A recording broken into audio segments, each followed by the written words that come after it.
حضرت سلیمان علیہ السلام سے حکمرانی واپس لے لی گئی، اور یہ اس وقت ہوا کہ جب حضرت سلیمان علیہ السلام نے اپنی انگوٹھی اتار کر اپنی محبوب بیوی حضرت جرادہ کے پاس رکھوائی بیت الخلاء جانے سے پہلے، اور کہا کہ واپس آ کر آپ سے لے لیں گے۔ حضرت سلیمان علیہ السلام جیسے ہی بیت الخلاء گئے، شیطان حضرت سلیمان علیہ السلام کے روپ میں جرادہ کے پاس آئے اور ان سے انگوٹھی مانگی۔ جرادہ نے حضرت سلیمان علیہ السلام سمجھ کر شیطان کو انگوٹھی دے دی، اور اس طرح تمام جن اور انس شیطان کی مطیع ہو گئے۔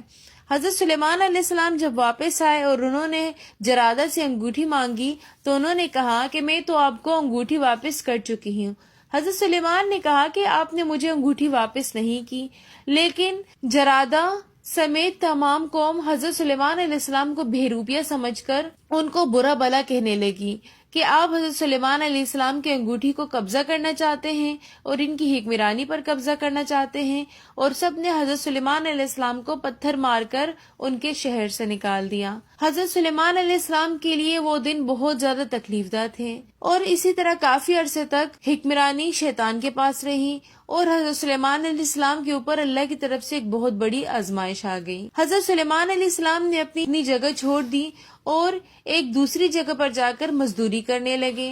حضرت سلیمان علیہ السلام ایک دن سمندر کے کنارے مزدوری کر رہے تھے کہ ایک آدمی ان کے پاس آیا اور کہا کہ میں آج یہاں پر شکار کروں گا مچھلیوں کا، آپ میرے ساتھ وہ مچھلیاں میری منزل تک لے جانا، کیا اجرت لوگے؟ حضرت سلیمان علیہ السلام نے کہا کہ میں تمہارے ساتھ وہ مچھلیاں لے جاؤں گا، مجھے اس کے بدلے میں صرف ایک مچھلی چاہیے۔ چنانچہ ان کے آپس کے معاملات طے ہو گئے، اور پھر اس طرح حضرت سلیمان علیہ السلام نے ان کے ساتھ مچھلیاں اٹھائی اور ان کی منزل مقصود تک پہنچا دی، اور اس نے اپنے وعدے کے مطابق حضرت سلیمان علیہ السلام کو ایک مچھلی دی۔ اب خدا کی کرنا ایسا ہوا کہ شیطان ایک وقت تھا کہ جب سارے جن اور انس شیطان کی مطیع تھے۔ ایک مرتبہ شیطان سمندر کے اوپر سے جا رہا تھا اور شیطان سے وہ انگوٹھی سمندر میں گر گئی، اور وہ اسی مچھلی نے کھا لی جو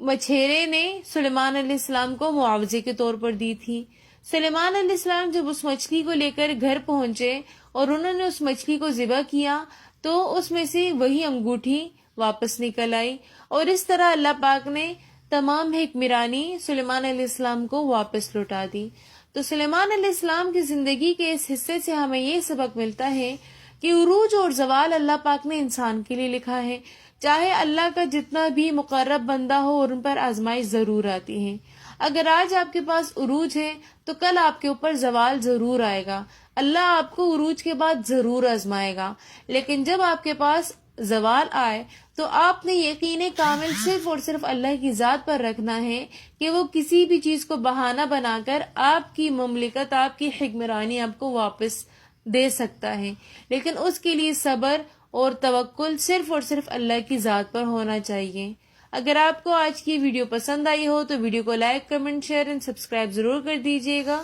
ملتے ہیں نیکسٹ ویڈیو میں، تب تک کے لیے اللہ حافظ۔